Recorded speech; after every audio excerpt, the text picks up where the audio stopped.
Is this thing on? Welcome back to Big Mouth and fancy seeing you here in June. Are very welcome, my friends, and especially my enemies. Come in, sit down, no touching. I don't do the touching, I just don't. So, first of all, before we talk, I know this is called the dceu Daily, but I will always talk about the DC Black Label of movies because I'm a DC fan, and the dceu Daily is called the dceu Daily because I can't call it the DC Daily, because official DC have got videos called the DC Daily. Get it? So I have to call it that. But of course, I love the DCEU and I love talking about the DCEU. I hope we got that settled. Now, I want to make an announcement, a statement of where I stand on Grace Randolph. Grace Randolph is a despicable, immoral YouTuber who's been going after DC films since 2013 when Man of Steel arrived.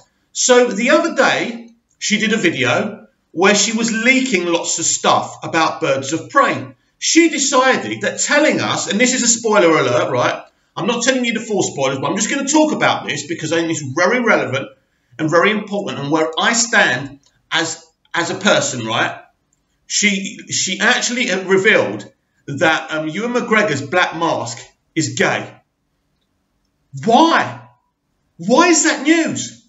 Why is it relevant if he's gay?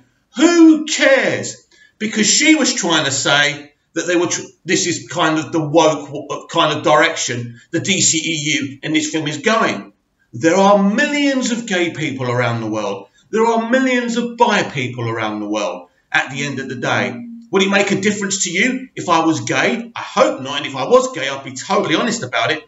I am straight, but if I was gay, I'd be out and proud. Nothing to be ashamed of. So doing a video, Grace, about a villain who may or may not be gay isn't relevant, and it shouldn't garner reaction. But you know what? It does garner reaction, and it's pathetic. So what if we've got a gay villain? Why is that something you needed to report? But worse, you started spoiling something else. You did the same thing with Wonder Woman as well. You've been going hard. You've been going hard at DC films for a very long time. Why don't you ever spoil MCU movies? Oh, Disney is so great. Oh, yeah, Bob Iger is a genius. Yeah, well, Disney are going to make this amount of money. Look, sweetheart, you're successful. I respect you for your success. You've done really well for yourself. Strong woman, well done. But when you come after the DC movies and the DC fandom, and when you start talking about a villain being gay like it's a problem, or like it's something that needs to be broken, like it's a big deal, I'm sorry. And to be honest with you, sweetheart, you have blocked me on Twitter a long time ago, and I'm glad you blocked me on Twitter a long time ago. Other movie pundits are immoral and have come after our fandom and have come after DC, and if you come after my fandom and if you come after the DC characters and the DC films and Zack Snyder and any other DC director, you come after me. And I'm saying it now as a gatekeeper of this wonderful universe, this wonderful fandom. I'm quite happy to argue with other DC fans because I know they're as passionate and as caring about this universe as I am. We can argue, we're a family, right, and we'll make up again. But you are an outsider. Don't you ever start doing videos because a villain's gay. How dare you? How dare you keep on spoiling our movies and trying to ruin these beautiful movies that we love. And then masquerading as a DC fan. You claim you like Batman v Superman. Then you rubbished Suicide Squad as a mess. You know nothing about films. Congratulations, Grace. You've done really, really well for yourself. But at the end of the day, don't come after my fandom. Don't come after my franchise. And absolutely don't go after the LGBTQ community like it's something wrong at the end of the day. We know there's a lot of false diversity and representation in film right now. But we want diversity. We want representation. We just want it done properly. We want people to get the roles because they deserve it, not because they've been plucked from the street, right? So everyone deserves a go. We just want this thing done properly. But don't start trying to wind fans up because a villain's gay. Who cares? What's wrong with that? Sorry, my phone's vibrating all the time. I'm so angry because we need to talk about Joker movie now. Forget Grace Randolph. I've had it. So angry, so frustrated with her. I'm sorry. So Todd Phillips has been talking to Empire Magazine, and he's spoken a lot, and they're kind of releasing it with dribs and drabs. And this was released on Twitter last night. Now, if you want to follow my Instagram, BigMouth234, I have posted some of the interview on there. So here we go. Todd Phillips pitched Joker to WB executives at the after party of the War Dogs premiere. He suggested they begin a new division called DC Black, separating itself from the current crop of DC films. It was also a way of differentiating from Marvel via Empire Magazine, but there's more. This is Todd. Did I say Kevin Phillips or did I say Todd Phillips? I better have said Todd Phillips. Kevin Phillips is an ex-soccer player striker. Anyway, right. Todd Phillips. I said let Joker be the first. Then let's get fucking great filmmakers to come in. Instead of trying to live in the shadow of the beast MCU, let's do something they can't. Exactly. This included a $30 million budget, no CGI hoopla. Let's strip that all away. It'll be liberating. And absolutely, for someone who's seen Joker movie, it fucking is liberating. I was so proud. I told you the other day when I first saw that trailer, without seeing the film, I was like, I wanted to cry. I was so emotional. The music, Phoenix's performance, just a beautiful moment. And right, and one more bit. The energy you get from an actor is different on 179th Street and Jerome Avenue in the Bronx than if we did that with green screen, which, by the way, I don't even know how to do shit like that. There's not one green screen in this movie. Phillips on filming in New York City. Wow. I tell you what, a lot of people are going to say, oh, he doesn't even know how to do green screen. Basically, green screen filming is shit. It's shit easy. It's like you're acting. It's like what you've learned in drama school, right? It's like what we learned in drama school, right? You're pretending and it's great and it's what it's all about. But at the end of the day, you're not seeing anything. You're not interacting with anything apart from your fellow actors.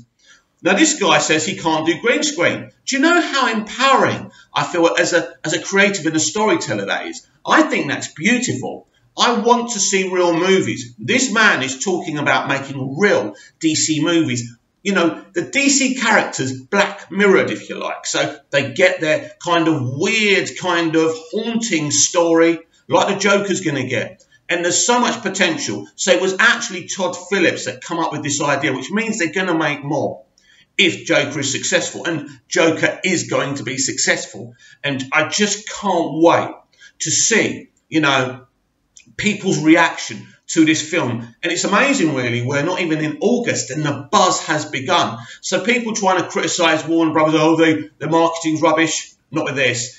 It's going to work. It's a great movie. It's one of the best. Joker movie will change everything. We're still getting the DCEU. That's still continuing. Like it or not, the DCEU is here to stay. But we've got this expanding DC world of movies now, which is also extremely exciting. And actually, I was rewatching Shazam yesterday, and I was sitting there thinking, this is a good little film, isn't it? It really is. And did you notice that article in Freddie's room? And there was a few in there saying, Superman's back. Superman's back. Let me say it again for you who can't hear it in the back of the room. Superman's back. That means Superman right now in the DCEU is flying around saving people. He's at the Daily Planet as Clark Kent with Lois Lane. He's there. That means we will eventually get Superman back in this franchise. I suspect we'll see him next, maybe in the Black Adam film. And I think we will see a little cameo in the Supergirl film. They won't want him to dull her sparkle, but certainly people are desperate for Henry as Superman.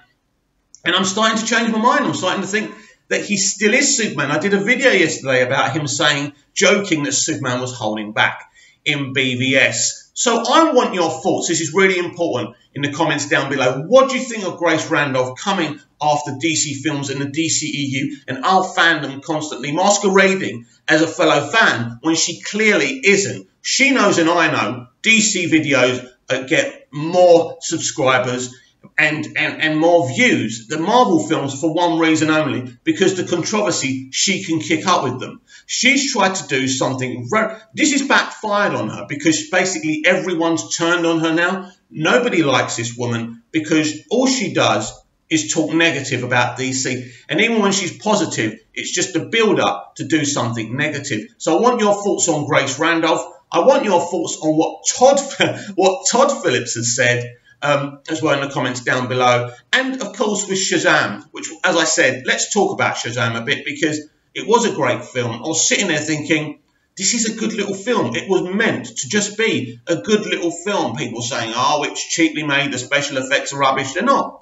People kind of assume because the budget was low that those special effects are bad. They're not bad. Those creatures that come out of Savannah are meant to look the way they look. It's as simple as that. So nothing wrong with that whatsoever. It really is an entertaining film. I still remember seeing that moment when the little girl cuddles Billy, the adorable little girl, right? And he goes, you don't have to cuddle me. It's not like I'm your real brother. That makes me cry. That breaks my heart. This is what this film is, a little emotional tale. And what I love about it, it proves that the DCEU is still active and they're still kind of proud of it because at the end of the day, the DCEU is represented so much. How many times do they say Batman or Superman? It's amazing, and it's Henry's Superman, and it's Ben's Batman. So this is the weird thing about the Batman. Is it a Black Label movie? Is it a DCEU movie? Well, Matt Reeves is going to have to start talking sooner or later. So as I say, comment down below.